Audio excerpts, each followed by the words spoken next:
మందిని ఇస్తావా? నా కుటుంబంలో మనశ్శాంతిని ఇస్తావా? నా ప్రాణానికి నువ్వు నెమ్మది ఇవ్వగలవా? నా ప్రాణానికి నువ్వు విశ్రాంతి ఇవ్వగలవా అని నువ్వు ఆలోచిస్తుంటే నా ప్రభు చెప్తున్నాడు, ప్రయాసపడి భారము మోసుకుని పోవుచున్న సమస్త జనులారా, నీ కులం, మతం, వర్గం, జాతి భేదం ఏది చూడట్లేదు. ఆయన నిన్ను చూస్తున్నాడు. నీవు ఆయన సృష్టి. Praise the lord. సమస్తం ఆయన మూలముగా కలిగింది. కలిగినదేది ఆయన లేకుండా కలగలేదు. ఎక్కడ ఉండి ఈ మాటలు వింటున్నావో, నీ ప్రాణానికి నెమ్మది కావాలంటే, నీ ప్రాణానికి విశ్రాంతి కావాలంటే, నీ పాపముల నుండి నువ్వు రక్షించబడాలంటే యేసుక్రీస్తును చేర్చుకో. ఎలా ఆయన నా పాపం నుండి రక్షిస్తాడయ్యా? ఆయన పుట్టిందే నీ కోసం ప్రాణం పెట్టడానికి. గట్టిగా చప్పట్లు కొట్టి ప్రభువును స్తుతిద్దాం. వచ్చిన ప్రజలారా, యేసుక్రీస్తు ఎందుకు పుట్టాడో తెలుసా? యేసుక్రీస్తు ఎందుకు పుట్టాడో తెలుసా? నీ కోసం ప్రాణం పెట్టి నిన్ను బ్రతికించడానికి, తన రక్తమిచ్చి నీతో నిబంధన చేయటానికి, తన శరీరం విరవబడటానికి ఇచ్చి నీలో జీవాన్ని ప్రసరింప చేయటానికి, తన ప్రాణాన్నే విమోచన క్రయధనముగా చెల్లించి, ప్రైజ్ ది లార్డ్, నిన్ను స్వతంత్రతలోనికి నడిపించడానికి. గట్టిగా స్తోత్రం చెప్పండి. ఇక్కడున్న ప్రతి మనిషికి, అయ్యా నాకు ఈ కోపం వద్దు, అయ్యా నాకు ఈ త్రాగుడొద్దు, అయ్యా నాకు ఈ అబద్ధం వద్దు, అయ్యా నాకు ఈ మోసం వద్దు అనుకుంటున్నాను, కానీ అదే చేస్తున్నా. అనుకుంటున్నాను కానీ అదే చేస్తున్నా. అలా చూడొద్దు అనుకున్నాను కానీ అదే చేస్తున్నా. ఈ పాప నియమం నా శరీరంలో ఉంటుంది. పైకి భక్తిగానే ఉంటున్నా, కానీ లోపల చాలా కుమిలిపోతున్నా. చాలా లోటుపాట్లు ఉన్నాయి, చాలా లోపాలు ఉన్నాయి. నేను చర్చికి వెళుతున్నా, కానీ ఏదో ఒక అసంతృప్తి నాలో ఉంటుంది. అంటే ఒక్కసారి రాత్రి నీ మనసును ప్రభువుకి ఇవ్వు. నేను ఇచ్చాను కదా, ఇవ్వలేదు. నువ్వు ఆయనకి మనసిస్తే క్రీస్తు నీ హృదయంలోనికి రావడానికి ఇష్టపడతాడు. ఆమేన్. ఆయన ఎక్కడ ఉండడానికి కోరుకున్నాడు తెలుసా? 10 కోట్లు కట్టిన మందిరాల్లో ఆయన ఉండడానికి కోరుకోవట్లా. స్తోత్ర. ఆయన నీ హృదయంలో ఉండడానికి కోరుతున్నాడు. నీ ఆత్మలో ఏకమై ఉండడానికి కోరుతున్నాడు. యుగ సమాప్తి వరకు సదాకాలం నీకు తోడయుండి నిన్ను నిత్య జీవానికి నడిపించడానికి కోరుతున్నాడు. గట్టిగా స్తోత్రం చెప్పండి. క్రీస్తు ఎందుకు కావాలి? పాప క్షమాపణకు మాత్రమే కాదు. క్రీస్తు ఎందుకు కావాలి? రక్షణ పొందడానికి మాత్రమే కాదు. క్రీస్తు ఎందుకు కావాలి? నిత్యము తోడై ఉండడానికి. అందుకే ఆయన పేరు ఇమ్మానుయేల్. గట్టిగా స్తోత్రం చెప్పండి. ఆయన పేరేంటండి? ఇమ్మానుయేల్. అంటే గాడ్ ఈజ్ విత్ us. దేవుడు మనకు నిత్యము తోడు. ఎప్పటి వరకు తోడు ఉంటావయ్యా? కొంతకాలం వరకే బంధువులు ఉంటారు. ఎప్పటి వరకు తోడు ఉంటుంది ఈ డబ్బు? కొంతకాలం వరకే. ఎప్పటి వరకు తోడు ఉంటుంది ఈ లోకం? కొంతకాలం వరకే. కానీ అనంతుడైన దేవుడు నీకు నిత్యము తోడై ఉండడానికే ఈ లోకానికి దిగి వచ్చాడు. గట్టిగా స్తోత్రం చెప్పండి. ఇదొక్కటి చదువుతాం. లూకాసు వార్త 1వ అధ్యాయం 75 ముగిస్తున్నాను. లూకాసు వార్త 1వ అధ్యాయం 75 వచనాల్లో క్రింద వచనాలు ఉంటాయి చూడండి. యేసు క్రీస్తు యొక్క నామమందు విశ్వాసము ఉంచిన ఎడల, ఆయన రక్షకునిగా ప్రభువుగా నీవు అంగీకరించిన ఎడల, ఆయనతో నీవు కలిసిన ఎడల, ఇదిగో ఆయన కొరకు నీవు నిలబడిన ఎడల, నీ జీవితాన్ని ఆయన ఏ రీతిగా కడతాడో తెలుసా? ఇక్కడ రాయబడి ఉంది.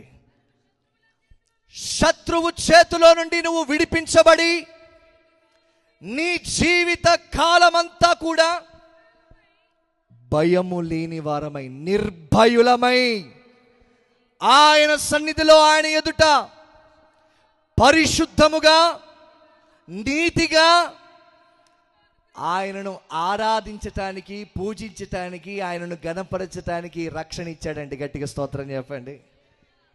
ఎంతమంది ఉన్నారు క్రైస్తవ సమాజంలో?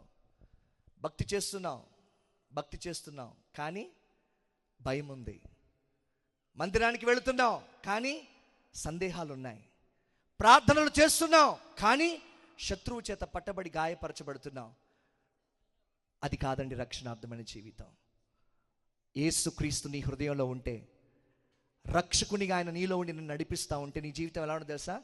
నిర్భయముగా ఉంటుంది. గట్టిగా స్తోత్రం చెప్పండి. ఏ భయము ఏ పిరికితనం నీలో ఉండదు. నిర్భయముగా ఉంటుంది నీ జీవితం. అంత మాత్రమే కాదు, పరిశుద్ధంగా నువ్వు ఆయన్ని సేవిస్తావు.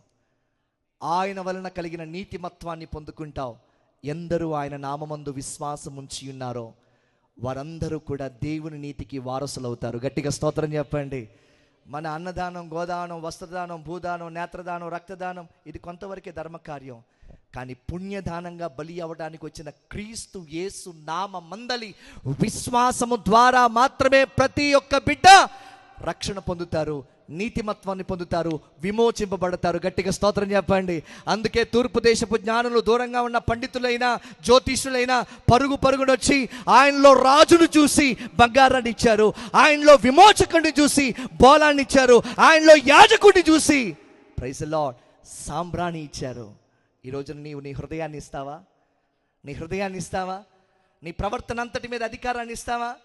ఆయన రాజుగా నీ హృదయంలో ఉంటే, ఆయన ప్రభువుగా నీలో ఉంటే, ఆయన రాజ్యాధికార క్రింద ఉంటే నీ జీవితం నిర్భయంగా ఉంటుంది. చెప్పండి గట్టిగా, నా జీవితం నిర్భయంగా ఉంటుంది. దేవునికి స్తోత్ర.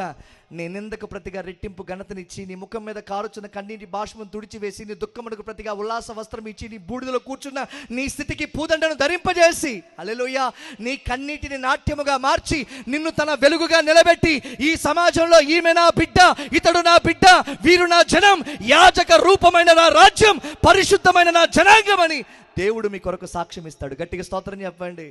కానీ ఈ రోజున క్రైస్తవ సమాజం స్వస్థతల కోసం వస్తుంది, అద్భుతాల కోసం వస్తుంది, కానీ యేసు వలె వెలుగొందడానికి రావట్లా, యేసు వలె ఆశీర్వాదకరంగా మారడానికి రావట్లా. ఈ రాత్రి క్రిస్మస్ ఈ ప్రాంతంలో ఉన్న వారందరికీ మీరు వెలుగుగా మారాలి. ఆమేన్ చెప్పండి గట్టిగా. ఈ ప్రాంతంలో ఉన్న వారికి మీరు ఎలా మారాలి చెప్పండి? మారుతారా? మారుతామన్నవారు మీ కుడి చేతులు చూపించండి. ఇదండి నిజమైన పండుగ. దేవునికి స్తోత్ర. Let us pray. ప్రార్థన చేద్దాం. అలా ఆశపడి, అయ్యా సమీపించరాని తేజస్సులో ఉన్నవాడు అనువాడవు, మా కొరకే నాయన శరీరధారిగా మా కన్నులు ఎదుటకు వచ్చావు. మమ్మను నీలో ఏకం చేసుకోవాలని నీ రక్త మాంసములతో నాయన మా కొరకే క్రయధనముగా చెల్లింపబడే అంత, మా కొరకే అర్పించబడే అంత త్యాగమవటానికి దిగి వచ్చావు ప్రభువా. పశువుల పాక వరకు తగ్గించుకున్నావు. మట్టి అయిన గర్భములోనికి ప్రవేశించడానికి ఇష్టపడ్డావు. దీనుడవై మా నిమిత్తమై ప్రత్యక్షమయ్యావు. ఇంత గొప్ప ప్రేమ నువ్వు మాకు చూపినందుకే నీకు స్తుతులు నాయన. మా పాపములో మేము నశించిపోకుండా మమ్ము రక్షించటానికి, విమోచించడానికి వచ్చిన నీ పుట్టుకలో ఉన్న దైవత్వాన్ని, నీ పుట్టుకలో ఉన్న విశిష్టతను, నీ పుట్టుకలో ఉన్న ప్రణాళికను మేము తెలుసుకున్నాం. ఇక మత సంబంధులుగా కాక నీ ఆత్మ సంబంధులుగా, నీ సంబంధులుగా, నీ పిల్లలుగా మేము ఉండునట్లు మమ్మల్ని అంగీకరించాయని ప్రార్థన చేద్దాం. Thank you holy spirit of God. ప్రతి ఒక్కరం కొద్ది నిమిషాల్లో మనం ముగించుకోబోతున్నాం.